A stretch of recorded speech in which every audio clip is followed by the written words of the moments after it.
Hello എല്ലാവർക്കും നമസ്കാരം. നിങ്ങളേവരും കാത്തിരിക്കുന്ന അലീനയുടെ ഇന്നത്തെ വിശേഷത്തിലേക്ക് എല്ലാ കൂട്ടുകാർക്കും സ്വാഗതം. എല്ലാവർക്കും നല്ലൊരു ദിവസം ആശംസിച്ച് വിശേഷത്തിലേക്ക് കിടക്കാം. ലൈക്ക് ചെയ്യാനും ഹൈപ്പ് ചെയ്യാനും മറക്കരുത്. തൊട്ടപ്പം നേരെ വിശേഷത്തിലേക്ക് തന്നെ പോവുകയാണ്. അങ്ങനെ നമ്മുടെ സ്റ്റാൻലി ഔദക്കുട്ടിയോട് കാര്യങ്ങളൊക്കെ സംസാരിച്ചുകൊണ്ടിരിക്കുകയാണ്. അപ്പൊ ഇതിനിടയിലാണ് ഔദക്കുട്ടി പറഞ്ഞത്, ആ കുട്ടിയോട് നീ കുറച്ച് സ്നേഹമൊക്കെ കാണിക്കണം കേട്ടോ, നീ അതിനോട് തീരെ സ്നേഹം കാണിക്കുന്നില്ല, അത് ചെറിയ സ്നേഹവും വാത്സല്യവും ഒക്കെ പ്രതീക്ഷിക്കുന്നുണ്ടെന്ന്. ഇതൊക്കെ കേട്ട് കഴിഞ്ഞപ്പോഴത്തേക്കും, അല്ല അപ്പച്ചൻ ചവിട്ടി പുറത്താക്കാൻ വേണ്ടി വന്നതല്ലേ അവളെ എന്ന് പറഞ്ഞപ്പം, അതെ, ഇതിന്റെ ഇരിപ്പ് വശവും കിടപ്പ് വശവും ഒക്കെ ഞാൻ വിചാരിച്ച പോലെയല്ല. അപ്പൊ സ്റ്റാൻലി ചോദിച്ചു, അല്ല അപ്പച്ചൻ പോകുന്നില്ലേ, തിരിച്ച് പുനലൂർക്ക് പോകുന്നില്ലേ? പോകാൻ സമയമായില്ലേ?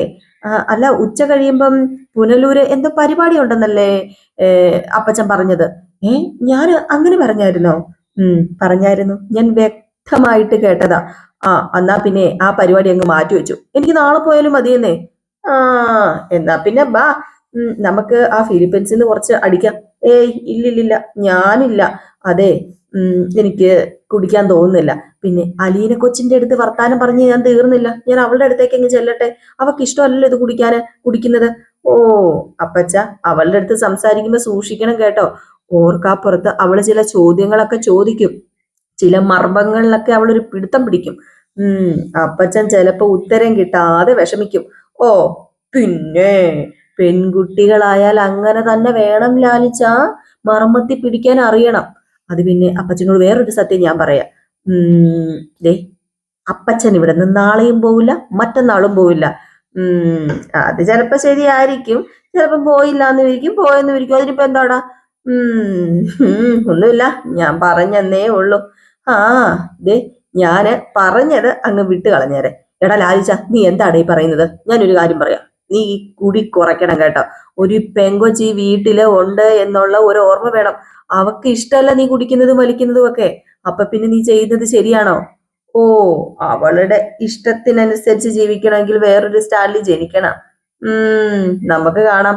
അവള് ചിന്നമ്മയാണെങ്കിൽ നിന്നെ അവള് വരച്ച വരെ നിർത്തും. നീ നോക്കിക്കോടാ. കാണാം അപ്പച്ച, കാണാം എന്ന് ഭയങ്കര ഗൗരവത്തോടു കൂടി ഇങ്ങനെ നമ്മുടെ സ്റ്റാൻലിയും പറഞ്ഞു കേട്ടോ. അപ്പച്ചൻ അങ്ങ് പോയി. സ്റ്റാൻലി ഇങ്ങനെ ചങ്കും ഇങ്ങനെ ഉയർത്തിപ്പിടിച്ച് ചങ്കൊക്കെ വിരിച്ച് ഇങ്ങനെ നിപ്പുണ്ട് കേട്ടോ. എന്നെ ആരും ഒന്നും ചെയ്യാൻ പറ്റില്ല, ആരും എന്നെ ചെയ്താലൊട്ടും കേശില്ല എന്നുള്ള രീതിയിലാണ് നിൽക്കുന്നത്. ഏതായാലും ഇത് കഴിഞ്ഞ് പിന്നെ കാണിക്കുന്ന സീൻ എന്ന് പറഞ്ഞാലേ, വൈജ റൂമിനകത്ത് നിന്ന് ഇറങ്ങി വരികയാണ്. വൈജ റൂമിനകത്ത് നിന്ന് വെളുപ്പാങ്കാലത്ത് ഇറങ്ങി വന്നു കഴിഞ്ഞപ്പോഴത്തേക്കും, ദേ, കിച്ചണിൽ എന്തൊക്കെയോ പരിപാടി നടക്കുന്നു. രോഹിത്തേട്ടാ, അതൊന്ന് ഇളക്കണേ, രോഹിത്തേട്ടാ ഇതൊന്ന് നോക്കണേ എന്നൊക്കെ. അപ്പൊ രോഹിത് പറയുന്നുണ്ട്, ദേ, ഇതൊക്കെ ഓക്കെ ആണല്ലോടി. അപ്പൊ കൃഷ്ണമോള് പറയുന്നു, ഈ ഉള്ളി കേടല്ലേ ചേച്ചി, ഇത് കളയണോ എന്നൊക്കെ. അപ്പം ബബിത രോഹിയോട് ചോദിക്കുന്നു, രോഹിയേട്ടാ ഇതിന്റെ ഉപ്പൊന്ന് നോക്കിക്കേ എന്നൊക്കെ പറഞ്ഞ് ഇങ്ങനെ അങ്ങോട്ടും ഇങ്ങോട്ടും ഭയങ്കരമായിട്ട് സംസാരം. അങ്ങനെ പതുക്കെ നമ്മുടെ വൈജ ചെന്ന് നോക്കിയപ്പോഴത്തേക്കും മക്കളെല്ലാവരും കൂടെ അടുക്കളയിൽ നല്ല ഒന്നാം തരം പാചകം, കറി ഉണ്ടാക്കുന്നു, കഞ്ഞി വെക്കുന്നു, അങ്ങനെ പല പല പാചകം. അങ്ങനെ ഉപ്പ് നോക്കലായി, ഉപ്പ് കൂടിയോന്നോ കുറഞ്ഞോന്നോ, അതുപോലെ എരിവുണ്ടോന്നോ പുളി ഉണ്ടോന്നോ, ഇങ്ങനെയൊക്കെ ഭയങ്കരമായിട്ട് നോക്കുകയാണ് മക്കൾ എല്ലാവരും കൂടെ ചേർന്നിട്ട്. അവർ തമ്മിലൊരു ബോണ്ടിങ്, ഒരു സഹകരണവും ഉണ്ട് കേട്ടോ, ഈ മൂന്ന് പേരും തമ്മിൽ. നമ്മുടെ വൈജയ്ക്ക് പിടിക്കുവോ? ഒരിക്കലും നമ്മുടെ വൈജയ്ക്ക് ഇത് പിടിക്കത്തില്ല. കാരണം എന്താണ്? അലീനയല്ലേ ഇതൊക്കെ പഠിപ്പിച്ചത്. അപ്പൊ പിന്നെ വൈജയ്ക്ക് ഇത് പിടിക്കാൻ പറ്റുമോ? പിടിച്ചു തുടങ്ങി മോശമല്ലേ? ഏതായാലും അവിടെ ആണെങ്കിൽ ഈ അടുക്കളയിൽ ചെറിയ ചിരിയും കളിയൊക്കെ നടക്കുന്നുണ്ട്. പപ്പടമൊക്കെ എടുത്ത് നമ്മുടെ രോഹിത് കഴിക്കുന്നു, പപ്പടം ചെന്ന് അടിച്ചു പൊട്ടിക്കുന്നു നമ്മുടെ ബബിത. ഏതായാലും ഇതിനിടയിൽ ഇങ്ങനെ ഓടി ചെന്ന് വീണതും നമ്മുടെ ബബിതയുടെ അല്ല, സോറി, വൈജയുടെ ഫ്രണ്ടിലാണ്. അപ്പോഴത്തേക്കും ബബിത പറഞ്ഞു, ഇതേ കണ്ടോ, ഇവൻ എന്നെ ഓടിക്കാൻ വരിക, ഇവൻ എന്നെ ഓടിക്കുക എന്ന് പറഞ്ഞപ്പോഴത്തേക്കും, നാണമില്ലേ നിങ്ങൾക്ക്? നിങ്ങൾ എന്താ മക്കളെ കാണിക്കുന്നത്? എടാ നിനക്ക് നാണമില്ലേടാ? അത് പിന്നെ അടുക്കള കയറാൻ നാണിക്കേണ്ട കാര്യമുണ്ട്? ഞാൻ ഡ്രസ്സ് ഒക്കെ ഇട്ടിട്ടുണ്ടല്ലോ, ഞാൻ ഫുഡ് ഉണ്ടാക്കുക. അല്ല, ആരെങ്കിലും ഫുഡ് ഉണ്ടാക്കാൻ നിങ്ങളോട് പറഞ്ഞായിരുന്നോ? അപ്പൊ ഫുഡ് ഉണ്ടാക്കാൻ ആരെങ്കിലും പറയണോ? വിശക്കുമ്പം എന്തെങ്കിലും കഴിക്കണ്ടേ? ഇവിടെ സെർവന്റ് ഒന്നും ഇല്ലല്ലോ. വിശക്കുമ്പം നമ്മൾ തന്നെ ഉണ്ടാക്കി കഴിക്കേണ്ട വരും. അത് ഇന്നലെ വരെ അവളുടെ കൂടെ, അല്ല, അവൾ ഇവിടെ ഉണ്ടായിരുന്നല്ലോ. ഇന്നല്ലേ നിങ്ങളിപ്പോ ഒറ്റയ്ക്കായത്? ഇന്നലെ വരെ ആരെങ്കിലും ഉണ്ടാക്കി തന്ന ഭക്ഷണമല്ലേ കഴിച്ചത്?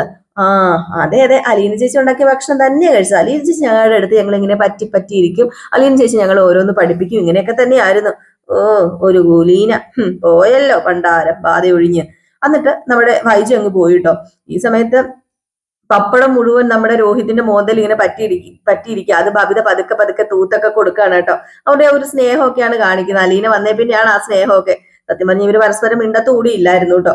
ഇത് കഴിഞ്ഞ് പിന്നെ കാണിക്കുന്ന സീൻ എന്ന് പറഞ്ഞാല്, കൊളുത്തുപുഴയാണ്. ഇപ്പൊ കൊളുത്തുപുഴയില് ഒരാൾ വരികയാണ് കേട്ടോ. അപ്പം ഒരു ചെറുപ്പക്കാരൻ എന്ന് പറയാൻ പറ്റത്തില്ല, ഒരു 10-35 വയസ്സുള്ളൊരു പുള്ളിക്കാരനാണ് വരുന്നത്. ബാഗൊക്കെ തൂക്കി പിടിച്ച് വരുന്നു. അപ്പൊ അവിടെ നമ്മുടെ ഔദക്കുട്ടിയുണ്ട്, ആന്റപ്പനും ഉണ്ട്. ഇവൻ വന്ന ഉടനെ തന്നെ, എത്ര ദിവസമായടാ നീ ഇവിടുന്ന് പോയിട്ടെന്ന് അറിയാമോ, ഒരു വിവരം ഇല്ലായിരുന്നല്ലോടാന്ന് പറഞ്ഞപ്പോ ഔദക്കുട്ടി പറഞ്ഞു, അതെന്താണ് ഇവൻ പോയിട്ട് ഫോണൊന്നും വിളിക്കാതിരുന്നത്, ആന്റപ്പ ഇതൊക്കെ നീയല്ലേ നോക്കേണ്ടതെന്ന് പറഞ്ഞപ്പോഴത്തേക്കും ആ പുള്ളിക്കാരൻ പറഞ്ഞു, അത് പിന്നെ ദേ എന്റെ അവസ്ഥയൊന്നും മനസ്സിലാക്കണം, ഭാര്യയ്ക്ക് പറ്റില്ലായിരുന്നു, മകൾക്ക് കൊച്ചിനും വയ്യായിരുന്നു, അപ്പൊ അതിന്റെ ഇടയിൽ ഒരു നെട്ടോട്ടമായിരുന്നു എന്ന് പറഞ്ഞപ്പോഴത്തേക്ക് ഔദക്കുട്ടി ചോദിച്ചു, അല്ല നിനക്ക് ഫോണൊന്നും വിളിച്ച് പറയത്തില്ലായിരുന്നു ആന്റപ്പനോട്? അത് ഞാൻ പറഞ്ഞല്ലോ, ഫോൺ വിളിച്ച് പറഞ്ഞല്ലോ. അപ്പൊ ആന്റപ്പൻ പറഞ്ഞു, എടാ നിനക്കറിയാലോ, കേണൽ സാബിന് ദൂരേക്ക് എങ്ങോട്ടെങ്കിലും പോകണമെങ്കിൽ നീ വേണം, ബൈജുവിന്റെ കൈ ഇപ്പോഴും തെളിഞ്ഞിട്ടില്ല, കേണൽ സാബിന് പേടിയാ, അതുകൊണ്ടാണല്ലോ നീ ഇവിടെ വേണം വേണം ഏത് നേരവും പറയുന്നത്, അതൊന്ന് മനസ്സിലാക്ക് നീ എന്ന് പറഞ്ഞു. അപ്പോഴത്തേക്കാണെങ്കിലും നമ്മുടെ ഔദക്കുട്ടി പറഞ്ഞു, എങ്ങനെ ബൈജുവിന്റെ കൈ തെളിയാനാ, ദേ ഇവരല്ലേ ആശാന്ന്. അപ്പോഴത്തേക്കും ആന്റപ്പൻ പറഞ്ഞു, നീ പോയി കഴിഞ്ഞപ്പോ ഇവിടെ കുറച്ച് സംഭവങ്ങളൊക്കെ ഉണ്ടായി, വാ ഏതായാലും കേറി വാ പറയാം എന്ന് ഔദക്കുട്ടിയും പറഞ്ഞു കേട്ടോ. കേറ് അകത്തേക്ക് കേറ് പറയാന്ന് പറഞ്ഞ് ഈ പുള്ളിക്കാരനെ വിളിച്ചോണ്ട് അകത്തേക്ക് കേറുകയാണ്. 3-4 ദിവസമായി ഒന്ന് പോയിട്ട്. പുള്ളിക്കാരനാണ് മെയിൻ ഡ്രൈവർ നമ്മുടെ ബൈജു. അപ്പം ഈ പുള്ളിക്കാരന്റെ ശിഷ്യനായിട്ട് അവിടെ വർക്ക് ചെയ്യുന്ന ആളാണ്. അപ്പൊ വലിയ എത്തുംപിടി ഇല്ല നമ്മുടെ ബൈജുവിന്. ഈ പുള്ളിക്കാരനാണ് മെയിൻ ഡ്രൈവർ. അങ്ങനെ ഏതായാലും കിച്ചണിൽ നമ്മുടെ പൗലോസ് എന്തൊക്കെയോ കാവേജോ ഓവീസോ ഒക്കെ ഇങ്ങനെ കുത്തിയൊക്കെ അരിഞ്ഞോണ്ടൊക്കെ ഇരിക്കുകയാണ് കേട്ടോ. കറിയുടെ ഉപ്പും പുളിയൊക്കെ നോക്കുന്നുണ്ട്. അപ്പോഴത്തേക്കുമാണ് നമ്മളെ ഇപ്പം വന്നേ പുതിയ ഡ്രൈവർ ഉണ്ടല്ലോ, പുതിയ ഡ്രൈവർ കയറി കിച്ചണിലേക്ക് വരുന്നത്. പൗലോച്ചോ എന്നൊക്കെ വിളിച്ചോണ്ടാട്ടോ കയറി അടുക്കളയിലേക്ക് വരുന്നത്. അപ്പോഴത്തേക്ക് നമ്മുടെ പൗലോസ്, ഓ നീ ഇപ്പോഴാണോ വരുന്നത്? അത് പിന്നെ പെട്ടുപോയെന്ന് പറഞ്ഞാ മതിയല്ലോ എന്റെ പൗലോച്ചായ. ഈ കല്യാണം, കുടുംബം, കുട്ടികള് ഇതൊന്നും ഇല്ലാതിരിക്കുന്നതാ ഭേദം.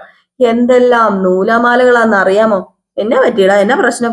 ഒന്നും പറയണ്ട, ഇനിയിപ്പൊ പറ്റാനൊന്നും ഇല്ലെന്ന് തന്നെ പറഞ്ഞാ മതിയല്ലോ. അല്ല നീ പോയ ശേഷം ഇവിടെ കുറെ സംഭവങ്ങളൊക്കെ നടന്നു. എന്നതാ പൗലോച്ച നടന്നത്? കേമണ്ണൽ സാബിന്റെ മോളാന്ന് പറഞ്ഞോണ്ടേ ഒരു പെണ്ണ് ഈ വീട്ടിൽ കയറി താമസം തുടങ്ങി. ഏ അതെങ്ങനെയാ? നമ്മൾ അറിയാത്ത ഒരാളെ എങ്ങനെ വന്നു? എനിക്കറിഞ്ഞൂടെ, കേണൽ സാബിന്റെ 3 മക്കളെ ഞാൻ കണ്ടിട്ടുണ്ട്. അല്ല തട്ടിപ്പുകാരി വല്ലതും ആണോ? തട്ടിപ്പുകാരിയാണോ എന്നൊരു ചെറിയ സംശയമുണ്ട്. അല്ല കുട്ടിച്ചായൻ എന്നാ പറഞ്ഞു? പുള്ളിക്കാരൻ ഇതൊന്നും ഒരു പ്രശ്നമല്ലെന്നേ. ആ എന്നിട്ട് ആ പെണ്ണെവിടെ? ഗസ്റ്റ് റൂമിൽ രാജകുമാരിയെ പോലെ വാഴിച്ചിരിക്കുക. എന്താ അവളുടെ പേര്? അലീന. നല്ല പേരാണല്ലോ. അല്ല ആന്റപ്പ ചേട്ടനും പറഞ്ഞില്ല, കുട്ടിച്ചായനും പറഞ്ഞില്ല ഇങ്ങനെ ഒരാളുണ്ടെന്ന്? അല്ല ബൈജു എന്തി? അവനെ രാവിലെ തോട്ടത്തിലേക്ക് വിട്ടു. അല്ല നീ വരുമെന്ന് പറഞ്ഞായിരുന്നോ? ഏയ് പറഞ്ഞൊന്നുമില്ല. എന്നാ നീ വല്ലതും കഴിച്ചിട്ട് അങ്ങോട്ട് ചെല്ല്. എന്നല്ലേ നല്ലൊരു കാപ്പി ഇട്ടതാ, ഞാൻ ഈ ഡ്രസ്സൊക്കെ ഒന്ന് മാറിയിട്ട് വരാം, മൊത്തം മുഷിഞ്ഞിരിക്കാന്ന് പറഞ്ഞിട്ട് പുള്ളിക്കാരൻ നേരെ ഡ്രസ്സൊക്കെ ചേഞ്ച് ചെയ്യാൻ വേണ്ടി പോയി. ഇതിൽ ആന്റപ്പനാണ് കേട്ടോ, ആന്റപ്പനല്ല പൗലോസ് ആണ് കേട്ടോ കുറച്ച് പരദൂഷണക്കാരൻ. ആന്റപ്പൻ വലിയ കുഴപ്പമൊന്നുമില്ല, പൗലോസ് ആണ് അവിടെ ഇവിടെയും പൊടിയും തൊങ്ങലും ഒക്കെ വെച്ച് പറയുന്നത്. പിന്നെ നമ്മുടെ ബൈജുവും ഉണ്ട് കേട്ടോ. ഇത് കഴിഞ്ഞ് പിന്നെ കാണിക്കുന്ന സീൻ എന്ന് പറഞ്ഞാല് നമ്മുടെ ബാലചന്ദ്രൻ വീട്ടിലേക്ക് കയറി വരും. ഓഫീസിൽ നിന്ന് അങ്ങോട്ട് കയറി വരുന്നതാന്ന് തോന്നുന്നു. കാറ് വന്ന് നിർത്തുന്നു മുറ്റത്ത്. നേരെ അകത്തേക്ക് കയറി വരുന്നു. അകത്തേക്ക് കയറി വന്ന ഉടനെ തന്നെ നമ്മുടെ വൈജി അവിടെ കാത്ത് കണ്ണിൽ എണ്ണ ഒഴിച്ച് ഇരിപ്പുണ്ടായിരുന്നു. നല്ലതിനൊന്നും അല്ല കേട്ടോ. എന്നിട്ട് ബാലേന്ദ്രൻ വന്ന ഉടനെ പറഞ്ഞു, അത് പിന്നെ എനിക്ക് തിങ്കളാഴ്ച മുതൽ ബാങ്കിൽ ജോയിൻ ചെയ്യണം എന്ന് പറഞ്ഞപ്പോ അതിനിപ്പോ ഞാൻ എന്താ ചെയ്യേണ്ടത്? പറയേണ്ട മര്യാദ ഉണ്ടല്ലോ എന്ന് വിചാരിച്ച് പറഞ്ഞതാ. ഓ നിനക്കോ മര്യാദയോ? ഓഹോ അതിന്റെ അർത്ഥം അഹങ്കാരം എന്നാണെങ്കിൽ അത് നിനക്കുണ്ട്. വിനയം, വിവേകം, ഔചിത്യം ഇത് 3ഉം ചേർന്നതാ മര്യാദയെങ്കിൽ അത് കിട്ടാനും പ്രകടിപ്പിക്കാനും ഈ ജന്മം നടക്കത്തില്ല വൈജയൻ നിന്നെ കൊണ്ട്. അതെ എന്നെ മര്യാദയുടെ അർത്ഥമൊന്നും ആരും പഠിപ്പിക്കണ്ട. ദേ ഞാൻ അത്യാവശ്യം വിദ്യാഭ്യാസമൊക്കെ കഴിഞ്ഞവളാ. ഞാൻ പഠിക്കേണ്ട സമയത്ത് നാട് നീടെ നടന്ന് പെണ്ണുങ്ങളുടെ പുറകെ നടന്ന് തെണ്ടിയത് ഞാനല്ല. ഓ നിന്റെ പുറകെ കുറെ നടന്ന് തെണ്ടിയല്ലോ ഞാൻ, അതായിരിക്കും. എനിക്ക് നിങ്ങളോട് തർക്കിക്കാൻ താല്പര്യമില്ല. എന്ത് പറ്റി താല്പര്യമില്ലാത്തത്? മടുത്തു. മടുക്കും. മടുക്കാതെ എങ്ങനെ ഇരിക്കും? ഓ അഹങ്കാരം കയ്യിലും കാലും കൂടെ വെച്ചൊരു രൂപമാടി നീ. പിന്നെ നിനക്ക് എക്സ്പീരിയൻസ് കൂടുതലുള്ളത് കൊണ്ട് നീ പലതും പറയും. എക്സ്പീരിയൻസോ? എന്ത് എക്സ്പീരിയൻസിന്റെ കാര്യമാണ് പറഞ്ഞത്? ഓ അതൊക്കെ ഇനി എന്നെ കൊണ്ട് പറയിപ്പിക്കണോ? ഞാൻ നിർത്തി, എല്ലാം ഞാൻ നിർത്തി. എനിക്ക് ഓഫീസിൽ പോകാൻ എന്തെങ്കിലും സൗകര്യം ചെയ്തു തരണം. എന്റെ കാറ് ടോട്ടൽ ഡാമേജ് ആയതുകൊണ്ട് റിപ്പയർ ചെയ്ത് കിട്ടാൻ ഇനിയും താമസിക്കും. അതെ ഞാനൊരു ടൂറിസ്റ്റ് ബസ് പിടിച്ചു തരട്ടെ, അത് മതിയോ? ഓഹോ കളിയാക്കുവാണോ? അല്ലല്ല പുകഴ്ത്തിയതാ.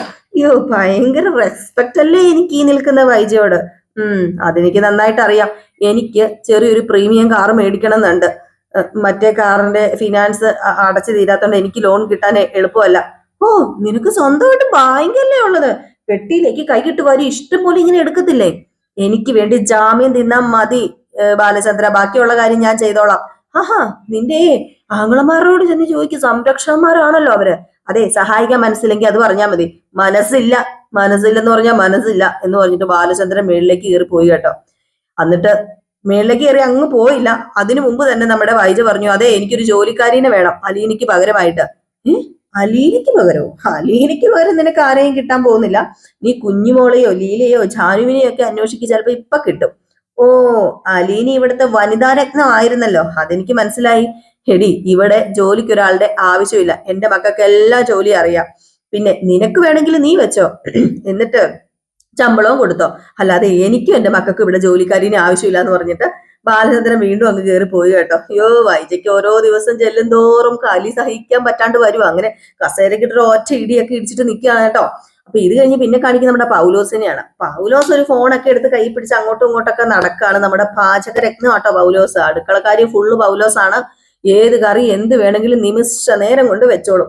ഏതായാലും ഫോണൊക്കെ വിളിക്കുന്നു, കിട്ടുന്നില്ലെന്ന് തോന്നുന്നു. വീണ്ടും എടുത്ത് കുത്തുന്നു, വിളിക്കുന്നു, കിട്ടുന്നില്ല. അപ്പോഴത്തേക്കാണ് അവിടെ നമ്മുടെ ഡ്രൈവർ വരുന്നത് കേട്ടോ. ബൈജു അല്ല, ഇപ്പൊ വന്ന ഡ്രൈവർ.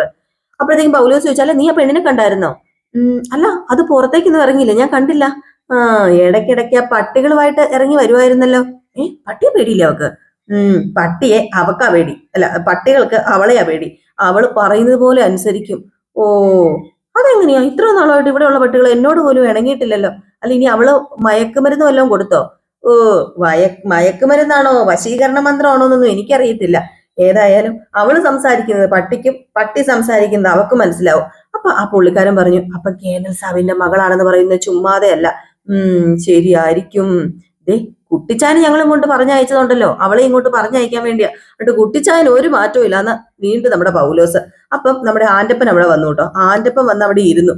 ആന്റപ്പനാണെങ്കിൽ ഈ ഞാൻ പറഞ്ഞല്ലോ, ഇങ്ങനെ വലിയൊരു രീതിയിൽ ഈ കുറ്റവും കുറവൊന്നും പറയത്തൊന്നും ഇല്ലല്ലോ. അപ്പൊ അതുകൊണ്ട് ആന്റപ്പൻ അവിടെ വന്നിരുന്നു, ഇവര് പറയുന്നതൊക്കെ കേൾക്കുന്നുണ്ട്. അപ്പൊ നമ്മുടെ കുട്ടിച്ചൻ വന്നിട്ട്, എന്തോന്നാണ് അവിടെ 3 പേരും കൂടെ ഒരു ഗൂഢാലോചന? ഏയ്, അല്ല, ഞങ്ങൾ പറയുമായിരുന്നേ, കുട്ടിച്ചായൻ പരക്കം പാഞ്ഞു വന്നതേ ആ പെണ്ണിനെ ഇവിടുന്ന് ഓടിക്കാനായിരുന്നല്ലോ. ഇപ്പൊ എന്നാ പറ്റി കുട്ടിച്ചായ ആ പെണ്ണിനെ ഓടിക്കാത്തത്? ഇത് നമ്മൾ ആരും ഉദ്ദേശിച്ച പോലെ അല്ല. നീയൊക്കെ പറഞ്ഞതുപോലെ ഡ്യൂപ്ലിക്കേറ്റ് ഒന്നും അല്ല ഇത്. ഒറിജിനൽ തന്തയുടെ ഒറിജിനൽ മോള് തന്നെയാണ്. അല്ല, എന്നാ മോളാണെങ്കിലും ഇങ്ങനെ പബ്ലിക് ആയിട്ട് കൊണ്ടുവന്ന് താമസിപ്പിക്കുന്നത് ശരിയാണോ കുട്ടിച്ച?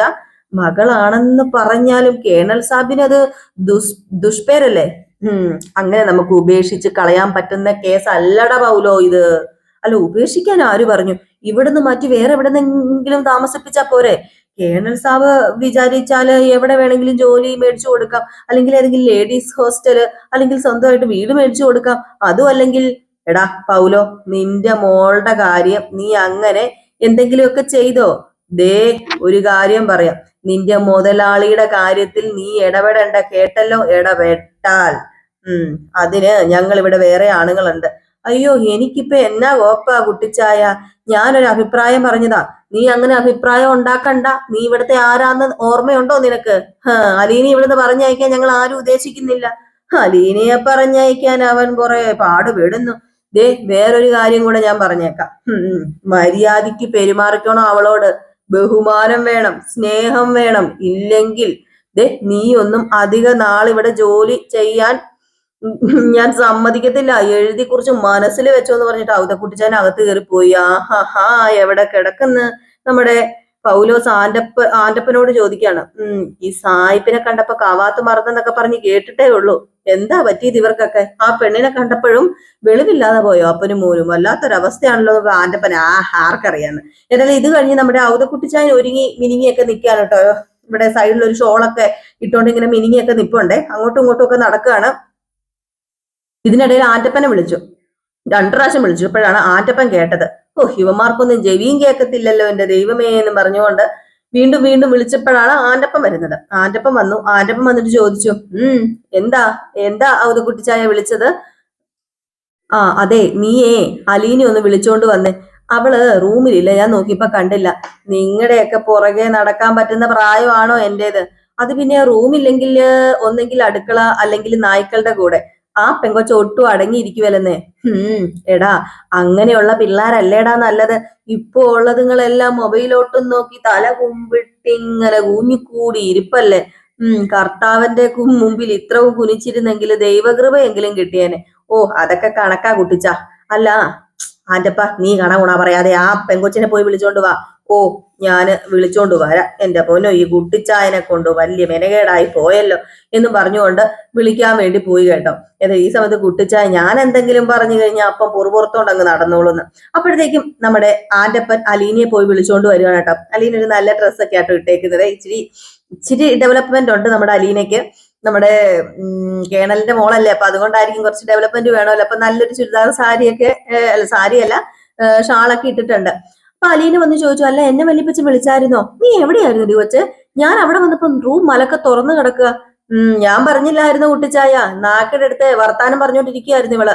ആന്റപ്പ, നിന്നോട് ഞാൻ ചോദിച്ചോ? ഇല്ലല്ലോ, നീ പോയി നിന്റെ പണി നോക്ക്. ഞാനേ എന്റെ കൊച്ചുമോളോടാ ചോദിച്ചത്. ഞങ്ങളുടെ വല്യപ്പച്ചനും മോള് സംസാരിച്ചോണ്ട് ഇരിക്കുന്നതിന്റെ ഇടയ്ക്ക് നിനക്ക് എന്താ ആന്റപ്പ കാര്യം? ഫസ്റ്റ് അവിടെ പണിയെടുത്തോണ്ടിരുന്ന എന്നെ വിളിച്ചു വരുത്തിയിട്ട് ഇപ്പൊ കൊള്ളാലോ വല്യപ്പച്ചനും മോളും. അപ്പോഴത്തേക്ക് നമ്മുടെ അലീന ഒരു ചെറിയ പുഞ്ചിരിയൊക്കെ ചിരിക്കുന്നുണ്ട് കേട്ടോ. എന്നാൽ ഈ സമയത്ത് കുട്ടിച്ചൻ പറഞ്ഞു, പോ ആന്റപ്പ, പോ എന്ന് പറഞ്ഞു. അങ്ങനെ ആന്റപ്പൻ പോയി. അപ്പോഴത്തേക്ക് നമ്മുടെ വല്യപ്പച്ചൻ പറഞ്ഞു, നീ വേഗം പോയി റെഡി ആയിട്ട് വാ. എവിടെ പോകാനാ വല്യപ്പച്ച? നമുക്ക് തോട്ടം വരെ ഒന്ന് പോയിട്ട് വരാം. നീ തോട്ടം കണ്ടിട്ടില്ലല്ലോ. കണ്ടിട്ടുണ്ടോ? നീ പോയിട്ടുണ്ടോ? ഇല്ല, ഞാന് പോയിട്ടില്ല. പപ്പ പറഞ്ഞായിരുന്നു പോകുന്ന കാര്യം. ഞാൻ വരാന്ന് ഉറപ്പിച്ചു പറഞ്ഞില്ല.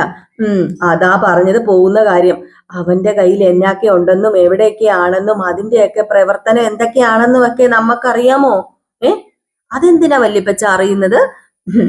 അതൊക്കെ നിനക്കും കൂടി ഉള്ളതല്ലേ. അതൊക്കെ നീയും അറിയണ്ടേ.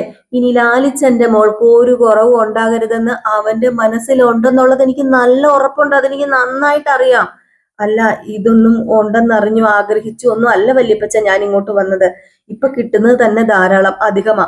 നീ കൂടുതൽ വർത്താനം ഒന്നും പറയണ്ട കേട്ടോ. നീ പോയി റെഡി ആയിട്ട് വന്നേ, നമുക്ക് പോയിട്ട് വരാം. ഞാനിനി എന്ത് റെഡിയാകാനാ? ഞാൻ റെഡിയാ. അപ്പൊ വീണ്ടും നമ്മുടെ കുട്ടിച്ചൻ ആന്റപ്പനെ വിളിക്കും, എടാ ആന്റപ്പ, എടാ ആന്റപ്പ. അപ്പോഴത്തേക്ക് നമ്മുടെ കുട്ടിച്ചൻ പറഞ്ഞതേ, ഇവന്മാരെ ഇങ്ങനെ തൊള്ള വിളിക്കണം, എന്നാ മാത്രമേ ഇവന്മാര് വരത്തുള്ളൂ, ഇല്ലെങ്കിൽ ഇവന്മാര് വരത്തില്ല എന്ന് പറഞ്ഞു. അപ്പൊ നമ്മുടെ ആന്റപ്പൻ വന്നു. ആന്റപ്പൻ വന്നിട്ട്, എന്നതാ കുട്ടിച്ചായ വിളിച്ചത്? നീ ഇങ്ങോട്ട് വന്നേ. ഓ, ഞാൻ അങ്ങോട്ടേക്ക് വരുവാണേ. എന്താ വേണ്ടത്? നീ പോയി ലാലിച്ചനോട് പറയണം ഞങ്ങള് ഇവിടെ റെഡിയാണ്, തോട്ടത്തിലേക്ക് പോകാൻ ഇറങ്ങി വരാന്. പറയാം. എന്നാ പോയി പറഞ്ഞിട്ട് വാ. ഇവിടെ എന്തിനാ നിൽക്കുന്നത്? വാ മോളെ, നമുക്ക് പോകാന്ന് പറഞ്ഞുകൊണ്ട് നമ്മുടെ വല്യപ്പച്ചനും മോളും അങ്ങ് പോയി. ആന്റപ്പൻ ഇങ്ങനെ നിൽക്കുകയാണ്. എന്നിട്ട് ആന്റപ്പൻ ഇങ്ങനെ തന്നെ മനസ്സിൽ വിചാരിക്കുകയാണ് കേട്ടോ, ഓ, ഇതിപ്പം കടുവായ പിടിക്കാൻ കിടുവായ കൊണ്ടുവന്നിട്ട് കടുവായും കിടുവായും ഒന്നിച്ചായല്ലോ. അവസ്ഥയാണല്ലോ ഇത്. ഓ കഷ്ടമുണ്ട് എന്ന് പറഞ്ഞ് ഇങ്ങനെ വാ പൊളിച്ച് നിൽക്കുകയാണ്. അപ്പൊ ഇത് കഴിഞ്ഞ് പിന്നെ നമ്മുടെ ആന്റപ്പൻ നേരെ ലാലിച്ചനെ വിളിക്കാനായിട്ട് പോവുകയാണ് കേട്ടോ. എസ്റ്റേറ്റിൽ പോണമല്ലോ. അപ്പൊ ഇത് കഴിഞ്ഞ് പിന്നെ കാണിക്കുന്ന സീൻ എന്ന് പറഞ്ഞിട്ടുണ്ടെങ്കിൽ, ആന്റപ്പനും ഡ്രൈവറും കൂടി ആ വണ്ടിയൊക്കെ ക്ലിയർ ആണോ എന്ന് നോക്കുക. അപ്പൊ നമ്മുടെ കേണൽ ഇറങ്ങി വന്നു കേട്ടോ. സ്റ്റാൻലി ഇറങ്ങി വന്നിട്ട് റെഡി ആണോ എല്ലാന്ന് ചോദിച്ചു. അപ്പോഴത്തേക്ക് ഇവന്മാരൊന്നും മിണ്ടുന്നില്ല. എന്നിട്ട് പറഞ്ഞു, റെഡിയാക്കിയിട്ടുണ്ടെന്ന് പറഞ്ഞു. അല്ല, ഞാനും കൂടി വരട്ടെ സാർ എന്ന് ചോദിച്ചപ്പോഴത്തേക്കും, ഇന്ന് നിന്റെ ആവശ്യം വേണ്ട, നീ വരണ്ടാന്ന് ഡ്രൈവറിനോട് പറഞ്ഞു. ഇന്ന് നമ്മുടെ അലീനേനെ കൊണ്ടല്ലേ പോകുന്നേ, അപ്പൊ പിന്നെ എന്നാത്തിനെ ഇപ്പം ഡ്രൈവർ അലീനയുണ്ട്, അപ്പച്ചനുണ്ട്, നമ്മുടെ സ്റ്റാൻലിയുണ്ട്, ഇവര് മൂന്നും അങ്ങ് പോവാ. അപ്പോഴത്തേക്കും ആന്റപ്പനും ഇവരും അങ്ങോട്ട് മാറി നിന്നു. അപ്പൊ നോക്കിയപ്പോഴത്തേക്കും രണ്ടുപേരും ഇറങ്ങി വരുന്നുണ്ടേ. അപ്പൊ അലീനയെ കണ്ടു കേട്ടോ. ഡ്രൈവർ അപ്പോഴാണ് അലീനയെ കാണുന്നത്. അലീനയെ കണ്ടു കഴിഞ്ഞപ്പോ അന്തം വിട്ടു പോയിട്ടോ. നല്ലൊരു പെങ്കൊച്ച്, നല്ല ഐശ്വര്യമുള്ള ഒരു പെങ്കൊച്ച് അലീന ഇറങ്ങി വരുന്ന കണ്ടതും വല്ലാത്തൊരു ആശ്ചര്യത്തോടു കൂടി ഇങ്ങനെ നോക്കുകയാണ് കേട്ടോ. അപ്പൊ സൗന്ദര്യം കണ്ടു നോക്കുന്നതാണോ, ആ മുഖത്തെ ആ ഒരു എന്താ പറയാ ഐശ്വര്യം കണ്ടു നോക്കുന്നതാണോ, ഇങ്ങനെ അടിമുടി നമ്മുടെ ഡ്രൈവർ നോക്കുന്നുണ്ട്. ഏതായാലും ഈ സമയത്ത് അലീന പതുക്കെ ഇറങ്ങി വന്നു. കൂടെ നമ്മുടെ ഔതക്കുട്ടിച്ചായനും ഉണ്ട്.